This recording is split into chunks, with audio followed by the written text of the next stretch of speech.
Hello, good evening, and welcome to Scotland at 7 here at Broadcasting Scotland. My name is Donald C. Stewart, and as always, we have a distinguished guest with us this evening. It is our old friend, and it's been a while since we have been on together. It's William Duguid. William, welcome.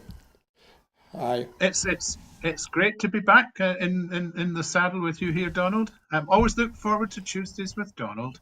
There we go. Well, it is our usual wide ride round the news and the media that has not been reported in some places over the last 24 hours, and that is including, it looks as though there's a little bit of a theme emerging of failures and successes. Failures to scupper the debate today, to support a peer review recommendation, to support renewable energy properly, to abide by rules and to safeguard secrets. I wonder which two individuals that are normally in the news that could refer to. But success in promoting entrepreneurship within Scotland and in saving lives at home, in Sudan, and during our summer. But before we get to the meat and the drink of all that, of course, we begin, as we always do, with the Ukrainian update on day 489 of the illegal Russian war on the sovereign state of Ukraine. And today, Alexander Lukashenko appears to have confirmed that the Wagner founder, Yevgeny Prigozhin, has landed in Belarus. Earlier today, the Kremlin said it had no information on the whereabouts of Prigozhin. Under the terms of a deal that ended the weekend's mutiny, Prigozhin was to be allowed to move to Belarus, and his fighters were given the chance to join Russia's regular armed forces or to move to Belarus with them.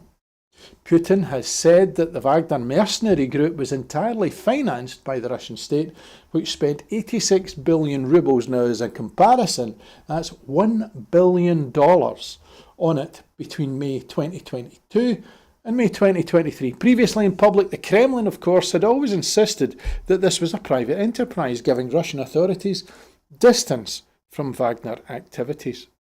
In a speech in Minsk, the capital of Belarus, today, Lukashenko said it had been, quote, painful to watch events unfold in Russia, and that he had put Belarusian troops and police on full alert during the crisis.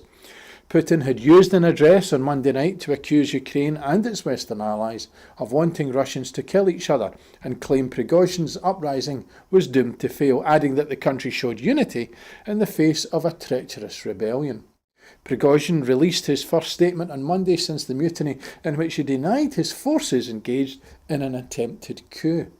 In an 11-minute speech, Prigozhin said he was staging a protest at the treatment of his men and the conduct of the war with a march for justice. President Volodymyr Zelensky, meanwhile, said Ukrainian forces had advanced in all directions on Monday following a meeting with his generals.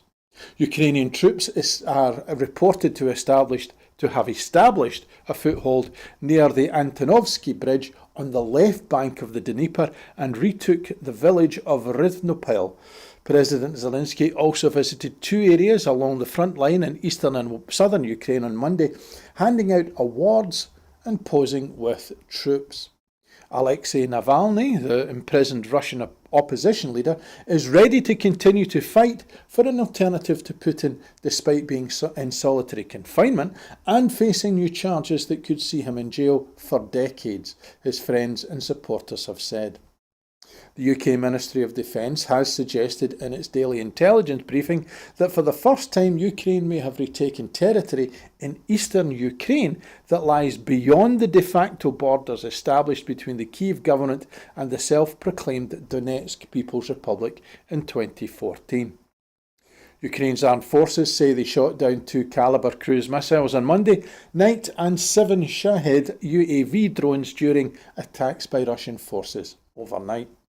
Explosions have reportedly been heard in Kremenchuk and in Sumy Oblast this morning. Russia's RIA Novosti news agency is reporting that railway tracks have been damaged in eastern Crimea. Russia, remember, illegally seized Crimea from Ukraine in 2014.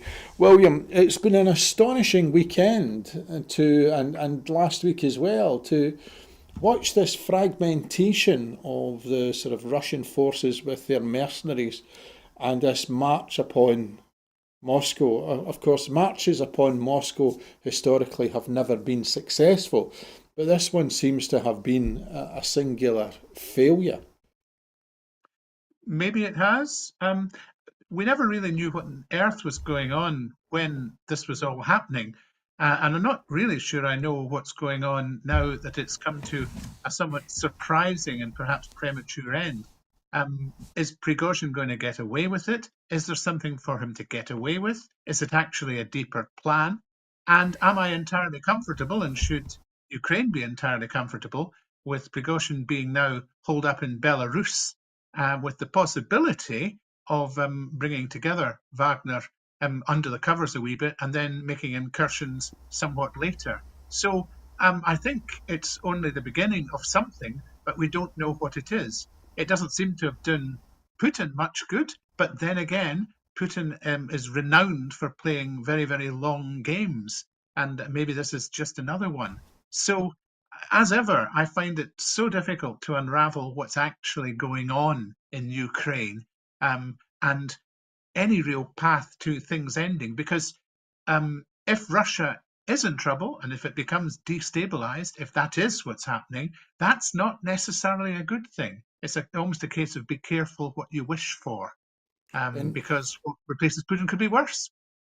indeed, and I suppose historically the sort of parallels with the last days of the Soviet Union and how Yeltsin stepped in to save Gorbachev.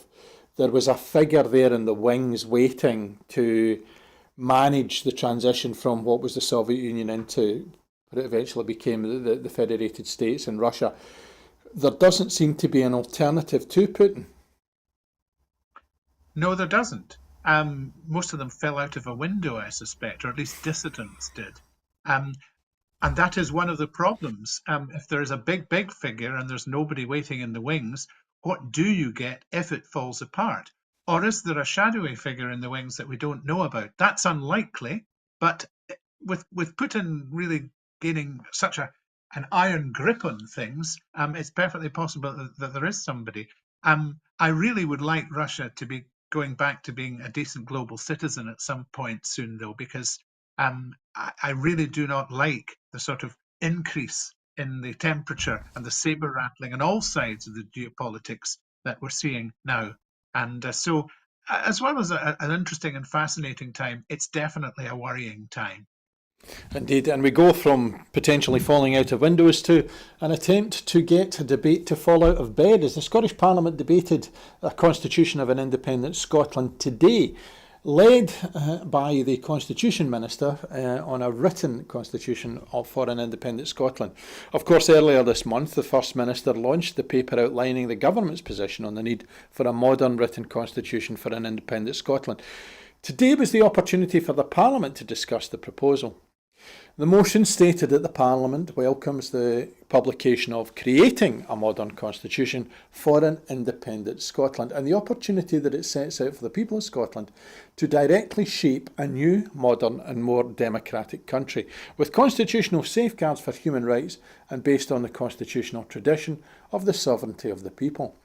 Amendments by Donald Cameron on behalf of the Tories, Neil Bibby on behalf of Labour and by Willie Rennie on behalf of the Lib Dems were all defeated, and the motion was passed at decision time by 64 for to 47 against, hence the reference to an attempt to get it to fall out of bed.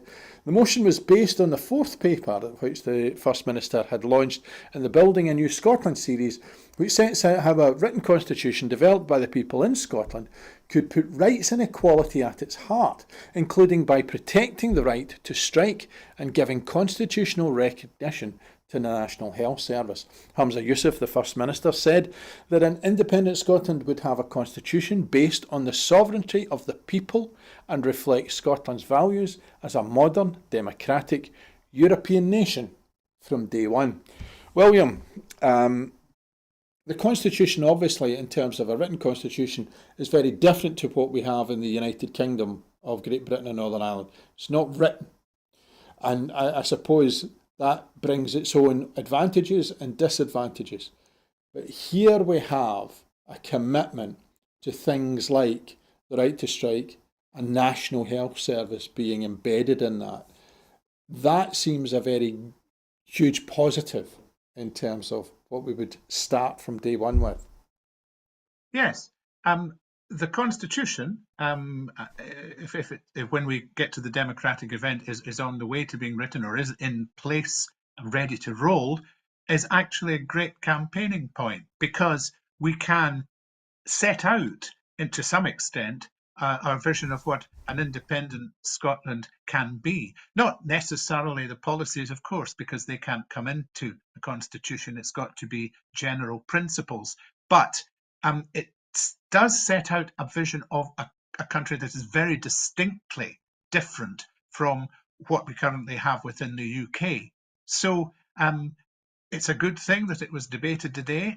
It was, of course, portrayed as a distraction by our opponents and all the things that they should be talking about as if they can't spare the 3 hours in the last week of Parliament before recess. But it needs to be reported that that's happening. And then, of course, there will come the work of putting together the Constitution and involving, I presume, citizens' assemblies and things like that, so that it's a proper democratic assembly of something, just to get us to the point where we become independent. The more that people hear about that, I think the more interested they might be, and that's really why the distraction techniques are going on from the opposition. So not an unexpected result today in the Parliament. I don't know what the various defeated amendments were. I will look forward to reading them in due course. I'm sure they're hilarious. Well, indeed. And 64 to 47 is a significant win. And it's significant in terms of elected members of the Scottish Parliament are in favour of a constitutional change. And we've seen that consistently over the last 13 or so years.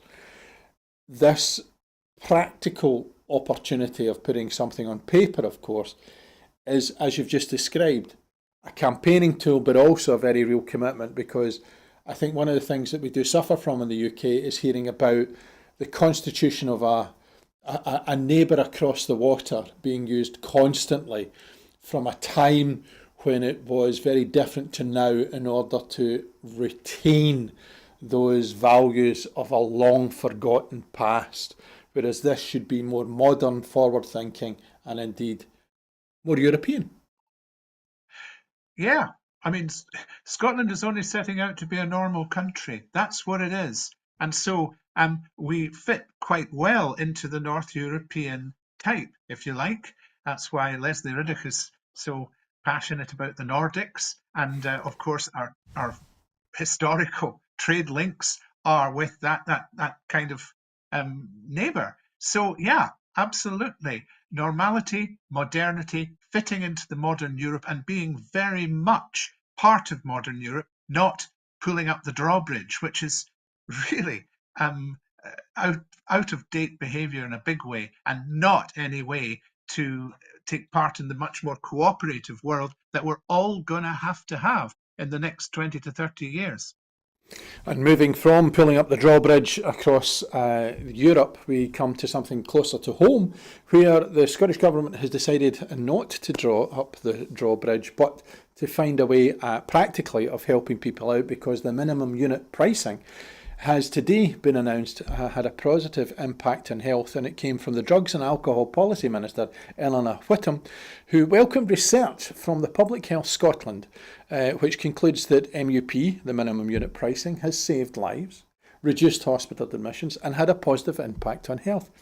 In their final report of a series, researchers said that robust independent evaluation and the best available wide-ranging evidence, drawing on 40 independent research publications, showed that MUP has been effective in its main goal of reducing alcohol harm, with a reduction in deaths and hospital admissions specific to the timing of MUP implementation.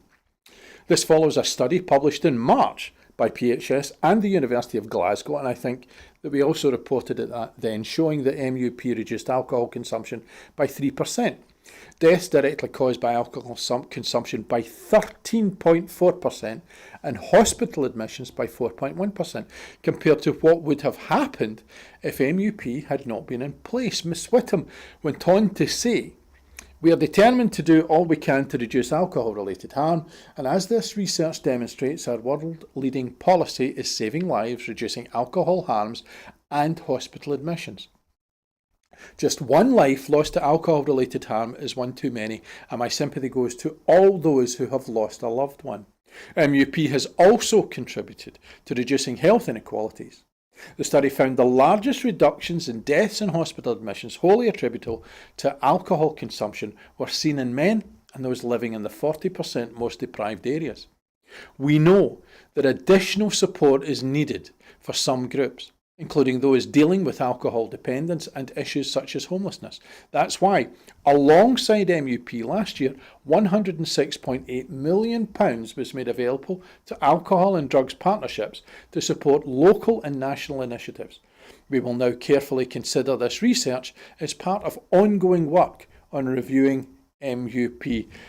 William, MUP, MUP, surely the only Muppets who don't are the ones that don't agree with it being something that is a significant contribution. I know it's small, 3%, 13.4%, these are perhaps little figures, but for families out there, that's a massive, massive change for them and a degree of hope.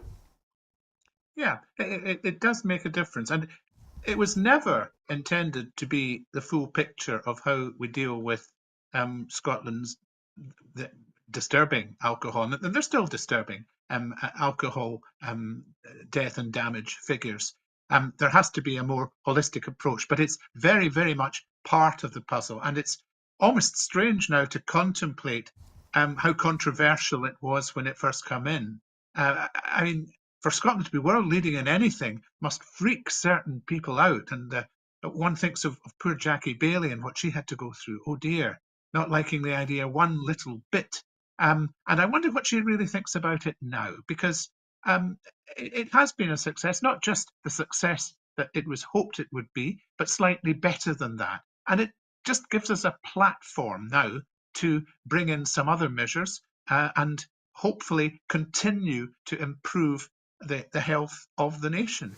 Um, it's great that it's had an impact in the most deprived areas, because one of our fundamental issues with all sorts of problems is essentially poverty.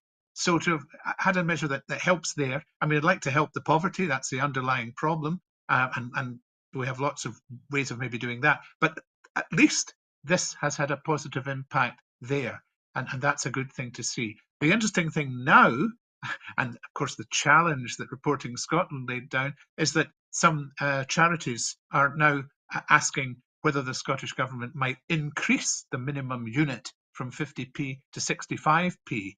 And I can imagine there's all sorts of the usual sort of balance of platforming people that won't like one way of doing that or the other to follow. I think probably it wouldn't be a bad idea to do so, but it's interesting that that's what they picked up on. It's interesting, I suppose, as well. You referred back to the whole furore that was about at the time. This was going to be hard hitting the most poor. It's not going to make any difference to those who want to drink anyway. There was all of these things, these smoke screens put up, and it would appear now that there are people looking for the bandwagon in order to hitch a ride because they've suddenly seen that this might well be a significant contributor to healthier living. Who do you think is going to do the 180? Are there going to be, I mean, the Labour Party has become very adept at changing their clothing. Is this something that they are already trying to get rid of the wolves in order to find the sheep so that they can burrow underneath? I don't know how many metaphors I've used there, but I'll stop just in case I confuse myself. Well, they're certainly capable of it because it's something that they specialise in. And I'd really love an extended conversation with Jackie Baillie now about what she considers the effects of this now to have been.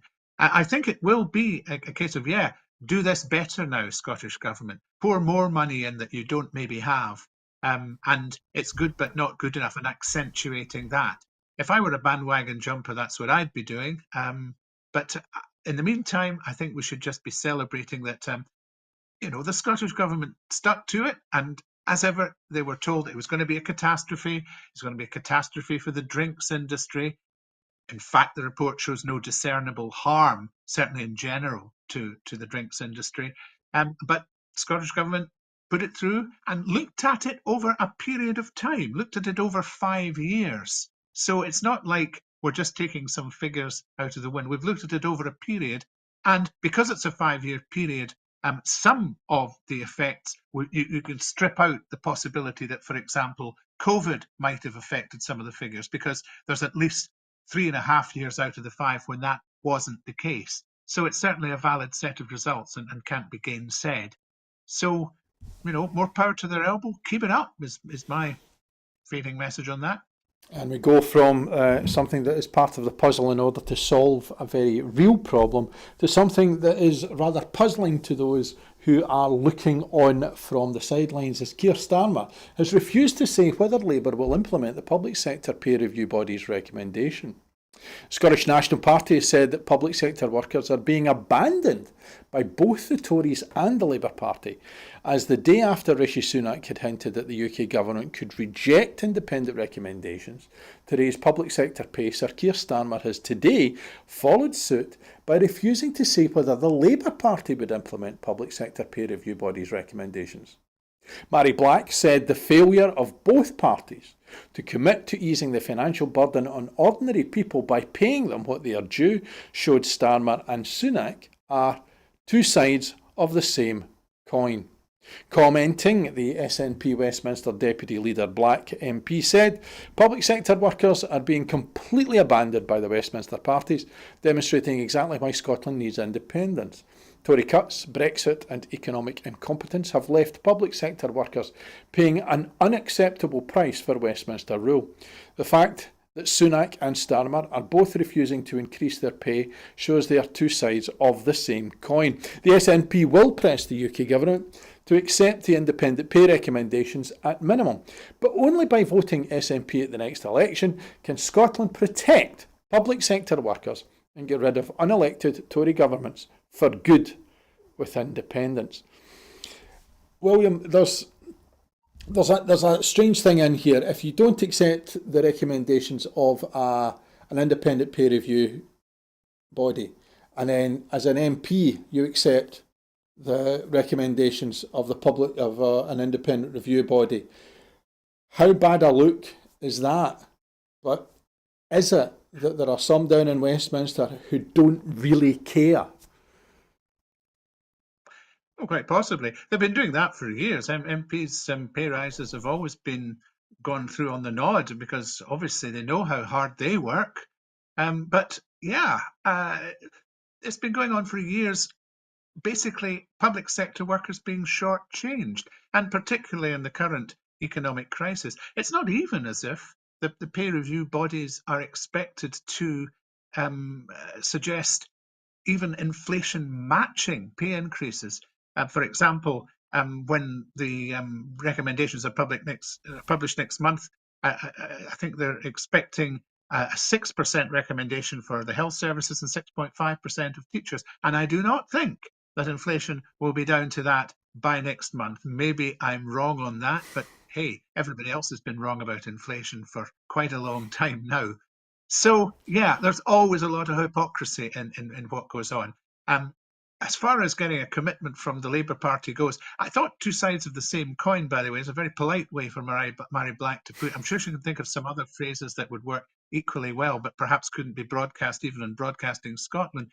But getting a positive commitment from Labour is like nailing jelly to a wall. It's so focus group led. It's so afraid of scaring the horses and not really looking after their voter heartland at all, which makes you wonder, will the Tories actually get out of this mess and win the next general election despite everything we're currently hearing? Do you know, I find that fascinating, because which horses are the Labour Party scared of frightening?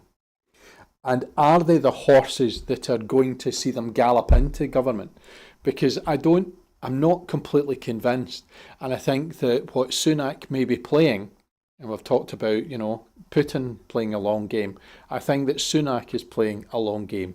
And I think that he recognises that the longer this goes on, the more robotic and functional he is as a government, the more likely it is that the Conservative Party may actually pull it out the bag at the next election like a John Major. Interesting you use the word robotic. I mean, that could apply to his most recent interviews, where he just seems to repeat the same 5 points in a slightly different order. Um, Mind you, I remember Ed Miliband doing that on one occasion, so Labour can stretch to that as well and always have been able to. But yeah, I think it's really Rishi Sunak has little option but to play the long game because everything's in a terrible mess right now. And if if you can rely on Keir Starmer gradually to get so scared of those horses that he doesn't actually put forward a manifesto that the people can actually vote for, then that's trebles all round for everybody in the Tory party. Um, uh, Labour have just moved into the policy space that the Tories have vacated by moving to the right. And to an extent, this happened with Tony Blair before he was elected. And you had all sorts of comments about being perfectly relaxed about people being incredibly rich. I don't think Labour are all that relaxed, however, about ordinary workers making a decent wage and not having a constantly falling standard of living. And they should be ashamed of that.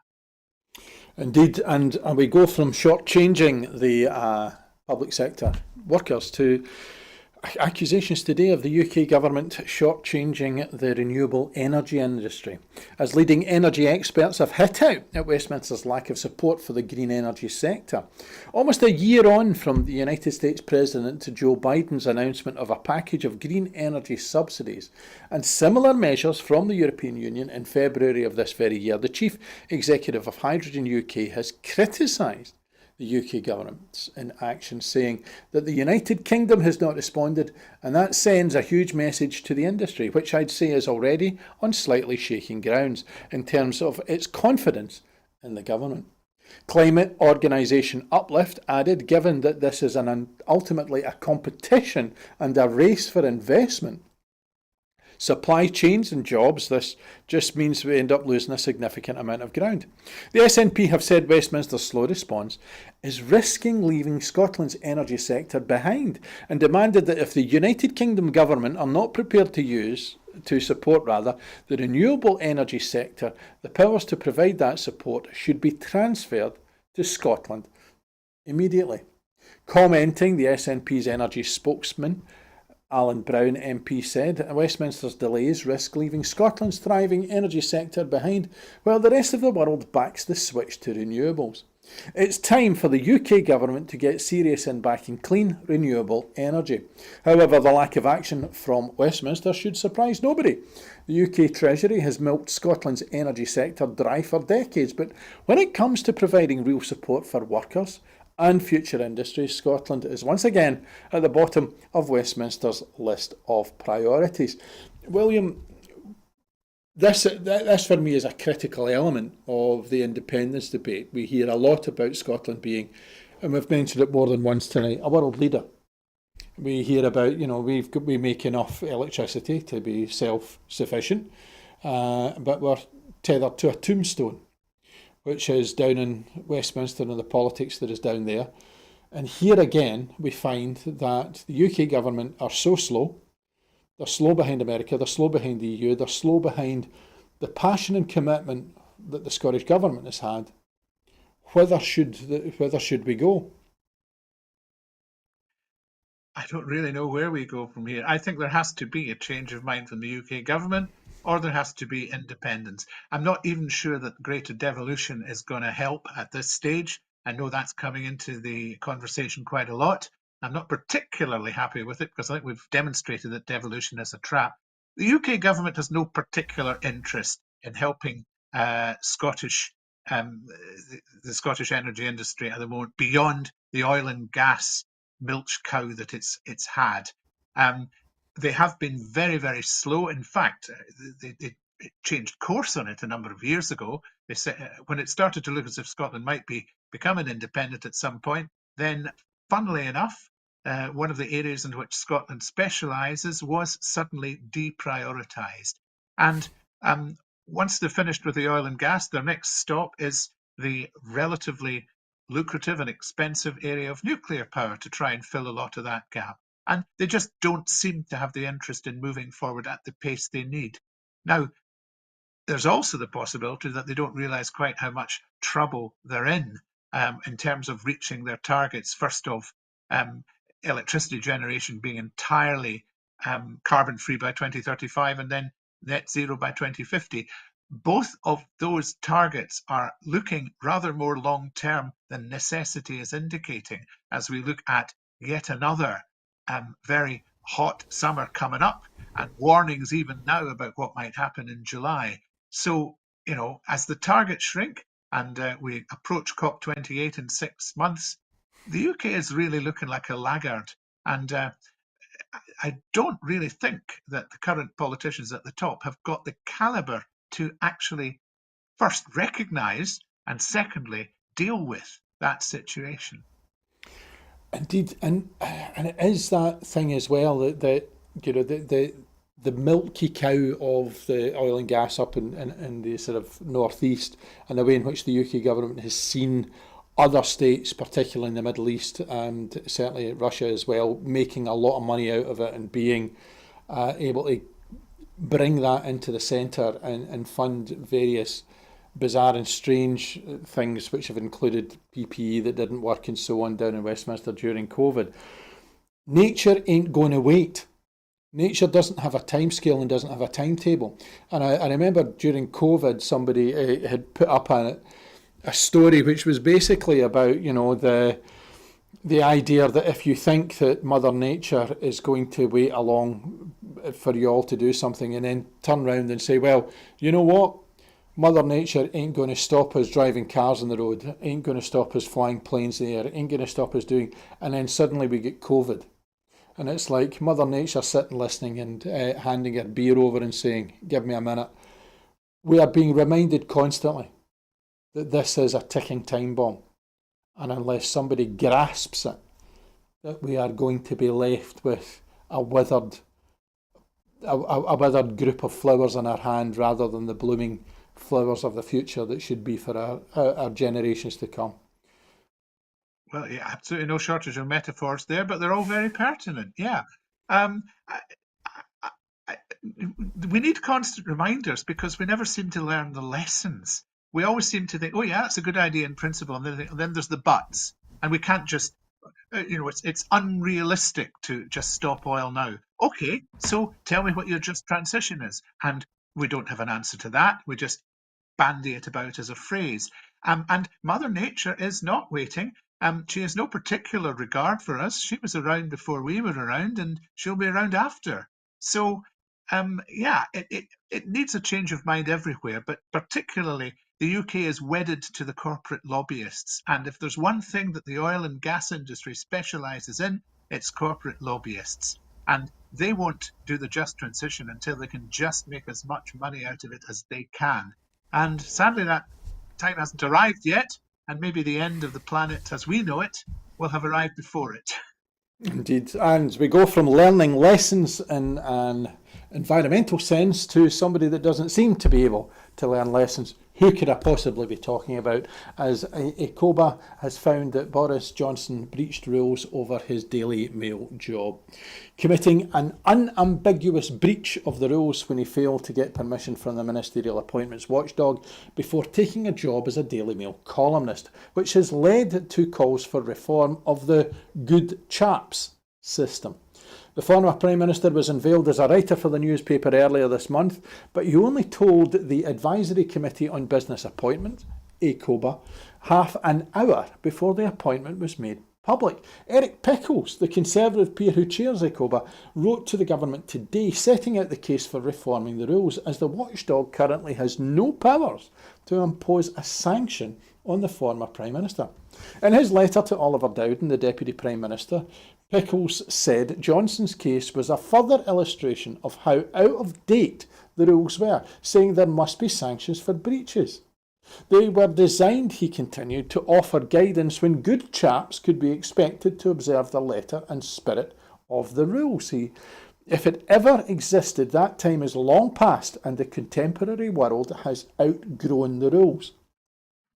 Now, under the ministerial code, former ministers are supposed to ensure that no new appointments are announced or even taken up before ACOBA has been able to provide its advice.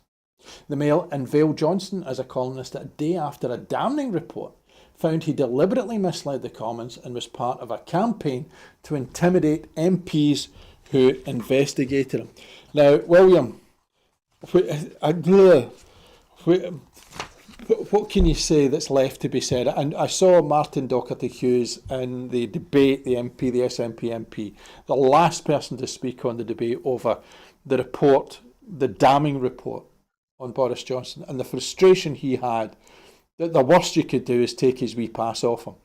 You know, the worst that could happen is the lanyard's taken off. Now, in an institution where it's not unusual when you break a rule to be chased up a corridor with a man in tights waving a sword,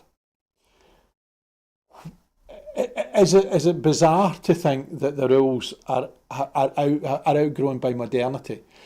What in the name of God has to happen before somebody takes a grip of this? I don't know. The House of Commons, the Parliament generally, just seems to be mired in an earlier century. Incredible to think of Eric Pickles as the voice of reason these days. As for Boris Johnson, there is nothing more to be said. He is what he is. He is a creature for whom, in his eyes, the rules do not apply. As simple as that. Always had been. His headmaster at Eton knew it. Everybody knows it. His father encouraged it. He's done it before. He went to write for the Telegraph for £275,000 a year without telling ACOBA when he resigned as Theresa May's Foreign Secretary for making an absolute mess of that. And so it will go on. Good things will always fall into Boris Johnson's lap, and it's possible that no system can fully mitigate that. But certainly for the ACOBA to have some teeth would not be a bad thing, because it is actually important that there isn't a revolving door between ex-ministers and the private sector. It matters because of influence, because of possible corruption, because of perverse incentives to do a bad job so you can get sacked and go and make a packet elsewhere. It just isn't right, and it needs to be fixed. Did we move from one politician who believes that the rules don't apply to him to another, where it was announced today that Donald Trump has been heard on CNN tape discussing military secrets. Where else? At his New Jersey golf club. An audio clip of Donald Trump discussing these secret documents that he had not declassified at his Bedminster, New Jersey golf club in 2021 has emerged, providing new evidence that the former president knew of proper declassification procedures. The recording, which has been obtained by CNN, includes new details from a conversation that is a critical piece of evidence in Special Counsel Jack Smith's indictment of Trump over the mishandling of classified information, and includes a moment when Trump seems to indicate he was holding a secret Pentagon document with plans to attack Iran. The episode is one of two referenced in the indictment where prosecutors allege that Trump showed classified information to others who did not have security clearances, according to the CNN report. In the conversation, Trump is talking with people helping his former chief of staff, Mark Meadows, write a book. His aide, Margot Martin, regularly taped conversations with authors to ensure they accurately recounted his remarks. According to the recording aired on CNN, Trump refers to the document and its classified status. These are the papers, he says in the audio recording, while he's discussing the Pentagon attack plans, a quote that was not included in the indictment. This was done by the military and given to me, Trump continues, before noting that the document remained classified. See, as president, I could have declassified it, he said. Now I can't, you know, but this is still a secret. The recording was of a meeting which took place in July 2021, shortly after Trump had become incensed about news reports that Mark Milley, the chairman of the Joint Chiefs of Staff, had urged him not to attack Iran in the final weeks of his presidency. Trump, of course, as we know, pleaded not guilty earlier this month to 37 counts related to the alleged mishandling of classified documents kept at his Mar-a-Lago resort in Palm Beach, Florida. There's a wider thing in here with both of these, William. I think that in terms of public life and the way in which people conduct themselves. But this is a bizarre event. Somebody who is, in essence, grassing themselves in to and making sure that it's recorded. And you know, I know already that Trump is guilty of something he put in place as a law to try and catch Hillary Clinton, and he's now fallen foul of it. But it just seems one layer upon another of a strange onion. It does. A couple of observations. Who gave the tape to CNN? I'm sure it may. I don't want to accuse the same staffer who always insists on there being a recording so that the words are properly laid down. But what was the motivation behind that, and what does that say about how Trump is now regarded even by his associates in the past? And the second thing is, it'd be much better if it just came out in the grand jury hearings without having been aired on CNN, because airing it on CNN gives the whole Trump camp the opportunity to talk about it and say, no, this is not what it appears, etc., etc. Of course, that also raises the possibility that you talked about grassing up. Maybe Trump is incredibly smart. I know this is, bear with me on this. Maybe this has been deliberately leaked so as to make it look as if the grand jury is being loaded against him. How can he possibly have a fair hearing since it's been aired on the broadcast media? All sorts of possibilities, and a totally intriguing thing, but my goodness me, what a mess. Indeed, and you know, it's that thing. He's so stupid. He's very, very clever, and again, he is high in the opinion polls. He is certainly in the lead in terms of the nomination for the Republican, in the lead for the Republican nomination for presidency in 2024. Do you think he'll make that comeback? Do you think he'll be on the ballot for 2024? I am so bad at predicting the future. It really isn't a good idea. I seem to remember sitting in a studio with you about 9 months ago talking about the hopes of Ron DeSantis and saying, be careful what you wish for. I really don't know. I honestly don't know what Donald Trump has to do in order not to be the Republican candidate and then to go on to win the election. Because nothing seems to touch him and nothing seems to disqualify him either. That's the incredible thing. We were talking about constitutions. How does the Constitution allow this? It clearly does, or somebody's ignoring it.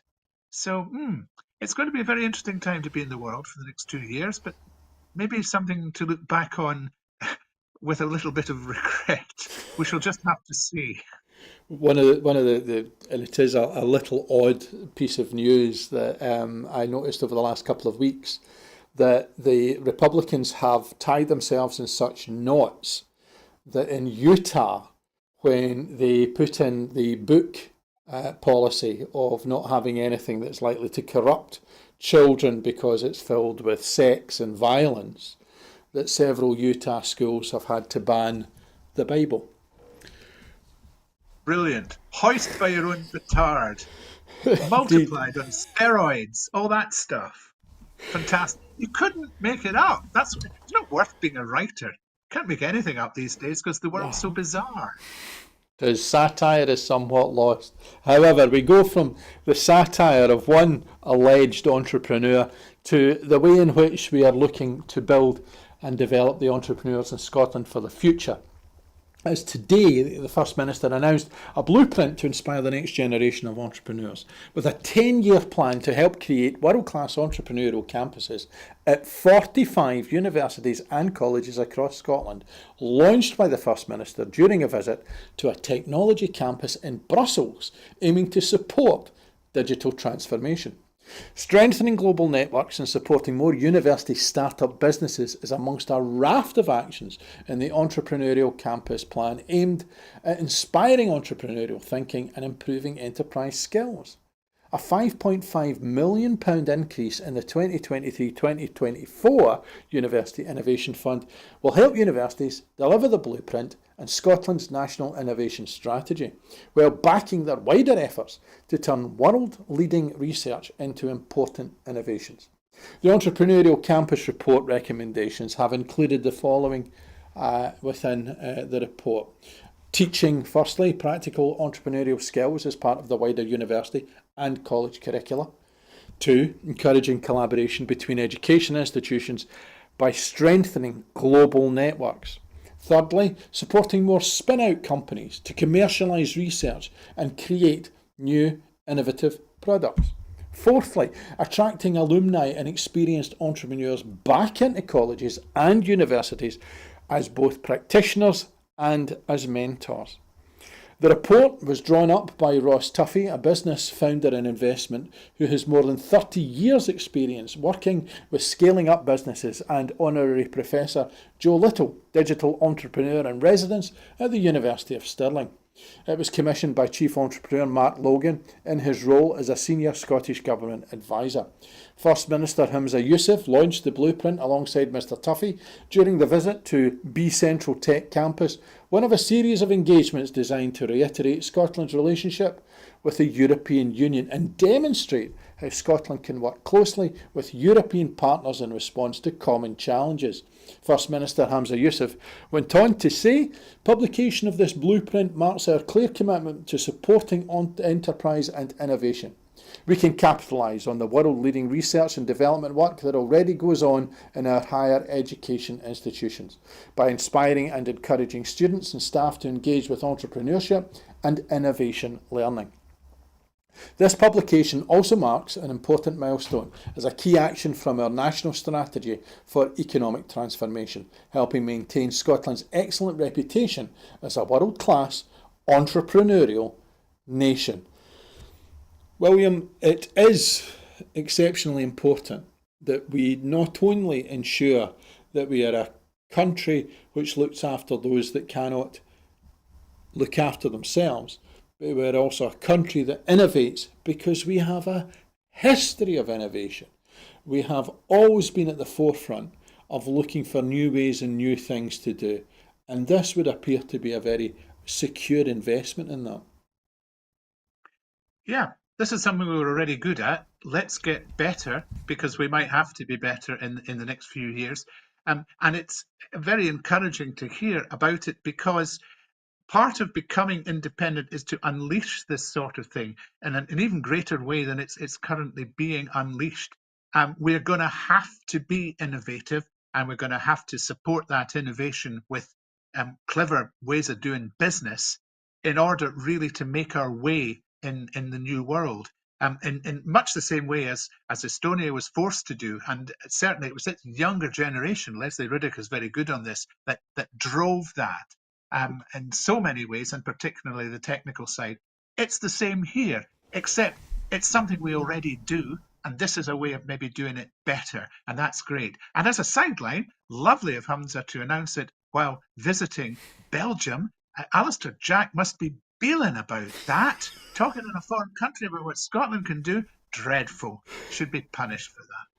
Well, he might have had to have taken a few advisors with him just to check his speech before he said anything, given that the UK government doesn't like Scottish ministers of any hue or cry going unaccompanied anywhere, almost like recalcitrant children being taken to the sweetie shop. I think one of the things that's interesting, you mentioned Estonia, and it strikes a chord because I visited Estonia not long after 1990 and their independence, and it was striking to see just exactly what they had to do because, of course, when the Soviet system left, particularly in education, it was all central. So they had to rebuild from almost nothing. We don't have that, we're not stuck with that disadvantage. But the advantage is that we've got something that really is distinct, really is distinctive. And yet you're absolutely right. Standing in Brussels announcing something, my gosh, imagine that. Next time there'll be the chaperone. Maybe Alistair Jack will show up on his own, just hiding behind a curtain somewhere, taking notes. I don't know if he's allowed. And we go from there, um, internationally announcing something, to international aid that the Scottish Government has announced today in terms of humanitarian support for Sudan. And this is projects to provide food, access to clean water and shelter to people affected by the violent conflict in Sudan, which will receive support through the Scottish Government's Humanitarian Emergency Fund. Oxfam and the British Red Cross will each receive £125,000 for vital humanitarian relief projects. In South Sudan, Oxfam's project will help meet the immediate food needs of hundreds of conflict-affected households through cash transfers, while the British Red Cross will deliver assistance within Sudan through the Sudanese Red Crescent Society. This includes increasing access to safe water, sanitation and hygiene, life-saving medical supplies and providing emergency shelter for people who have fled their homes. International Development Minister Christina McKelvey said, "The violent clashes in Sudan have had devastating consequences for civilians in terms of death and injury. According to the United Nations Office for the Coordination of Humanitarian Affairs, approximately 2.5 million people have been displaced within and outside Sudan since the beginning of the conflict. This support from our Humanitarian Emergency Fund reflects our commitment to fulfilling our role as a compassionate global citizen and will help these charities to address the growing humanitarian needs in Sudan and neighbouring countries in partnership with local aid organisations and civilian groups." Once again, William, we are not dodging the responsibility that we have as part of the international community. And what we're saying here is, clearly, if we have the ability to support and help, we're going to make that commitment. And what I found interesting, of course, is the Red Crescent Society is the Muslim equivalent of the Red Cross Society, which is mainly Christian. And that shows again, working alongside people who can be demonised in the media. And we should not forget that many Sudanese refugees are the ones who are ending up in small boats. Yes, absolutely. Again, it's a sort of chalk and cheese thing between the attitude of the Scottish Government and the attitude of the UK Government. And certainly that's how I would tend to portray it. The sums here are just a drop in the ocean, of course, but that doesn't really matter, because what does matter is the gesture and the impact and the invitation to others to step into this breach as well, because there's a big problem to be solved here. And I think maybe it's not getting as much attention from the rest of the world as it needs to. And so, yes, to pick this up, and particularly, yes, looking at partially as a refugee crisis, because that's what South Sudan, with all its problems anyway, is having to deal with, and then the fundamental issue of the conflict in Sudan itself. So splitting it in that way between the charities working there works for me as well. And it's the sort of Scotland I want to be part of, and think how much better we could do it and how much bigger the sums could be if we were independent. Indeed. And finally tonight we go from support internationally to support at home, as the NHS 24 have launched a summer health campaign to support public wellbeing. NHS 24 is Scotland's provider of digital and telephone-based health and care services, and is launching its latest health campaign aiming to promote essential health advice to the public during the hotter months. The summer health campaign covers the most common seasonal conditions and will educate the people of Scotland on how to have a safe and healthy summer season. A comprehensive digital campaign page has been hosted in Scotland's online health information service, NHS Inform, covering a variety of seasonal topics including sun safety, bites and stings and common outdoor health hazards. All information is presented in an accessible and easy to understand format, allowing individuals to educate themselves and take appropriate measures to prevent and treat common summer ailments. NHS 24 health tips for the public this summer include, and here we go. Firstly, visit NHS Inform or download the NHS 24 online app for quick, accurate and trusted health advice. I have done, and it is really helpful. Keep some remedies, secondly, at home to help with summer illnesses and injuries, such as bites and stings, sunburn or hay fever. Thirdly, remember to take repeat prescription medicines when travelling away from home, even if it's only for a couple of nights. NHS 24 will also be using social media to highlight seasonal specific health concerns, such as sunburn, dehydration, hay fever and tick bites. Summer is a great opportunity to spend some quality time with our friends and family outdoors and in hopefully nicer weather, according to John McInnaugh, the Associate Clinical Director and Head of Pharmacy in NHS 24. But he warned, however, it can also turn into a busy time for NHS 24, as many people turn to the 111 service to get health advice for common summer illnesses and conditions. Fun activities such as spending time in the garden, taking a long walk in the countryside, or even having a barbecue all have their own hazards. We have therefore put together resources on NHS Inform to make it quick and make it easy for the public to get the summer health advice they need with one quick click. William, one quick click in order to get the support and advice that you need. Particularly, I mean, we've talked about the environment and the summer months. As somebody once said to me, it's hoaching out there because it is so warm, and it's going to be like that for right into July by the looks of things. So this is very welcome. Yep, this is something NHS 24 do well. I think they did it last year, but it's even more important this year, and it's a way of heading trouble off at the pass in a sense. If you can, prevention is better than cure, and if you can put people into an easy way to find out how to prevent getting into trouble, that's a good thing. I suspect it is going to be a pretty hot July again. Already the rumours are starting, and whereas that's very nice, and it's not half as hot in Scotland as it is going to be in England, I should imagine, where it might get dangerously hot. There are dangers even in what Scotland's going to have, and maybe dangers that people aren't used to. So yes, you need to understand how to stay hydrated when you're out, how to avoid sunburn, how to avoid going up as far as heat exhaustion and heat stroke. And it's all there on the website, what you need to do and when you need to call and who you need to call. And that's all very valuable stuff. So hats off for that one. Not the bald patch, or it's not the hat off that. Keep the hat on for that. But metaphorically, hats off.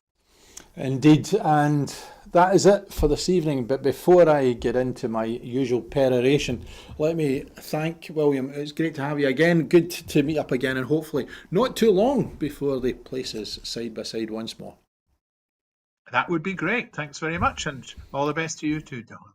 Thank you, William. And before I go, I just want to remind you that I'm just one. Hopefully you are getting used to the other presenters that you see during the course of the week and also at the weekend.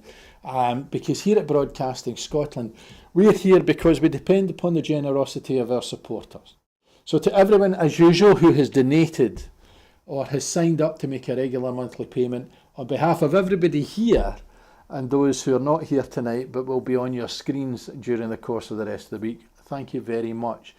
We've made a commitment that our programmes will always be free to view, but if you can afford £5 a month, please consider becoming a broadcasting supporter, and you can see down beneath me how you can manage to do that.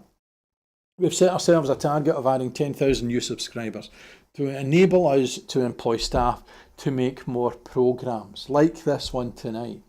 But also, if you're on social media and you see a tweet or an Instagram or post or anything on Facebook that's related to us, please do send it out to your friends and family and to others who may well be following you in any of the social media platforms.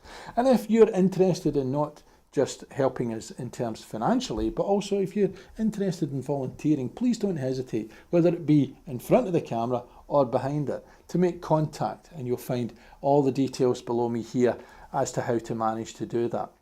But on behalf of everybody here and everybody who's not here tonight, but I'll be watching, it's good night from me, and thank you for watching.